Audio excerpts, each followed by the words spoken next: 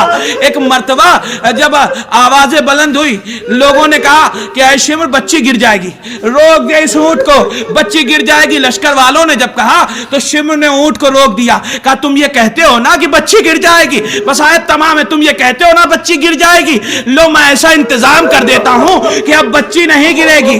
ہاں زادارو، شمر نے رسی منگائی، سکینہ کے سینے کو اونٹ کے کوہان پہ رکھا اور اس کے بعد رسی سے باندھ دیا۔ جب اونٹ آگے بڑھتا تھا تو اونٹ کے سینے کے ہڈیاں سکینہ کے سینے سے ٹکراتی تھی، ہڈیوں میں درار ہوتی تھی، جسم چھلتا جاتا تھا، خون ٹپکتا جاتا تھا۔ سکینہ کہتی جاتی تھی اماں میں مر جاؤں گی، اماں پھوپھی اماں، سکینہ جی نہ پائے گی، اے پھوپھی اماں۔ کارواں بڑھتا رہا، سکینہ رو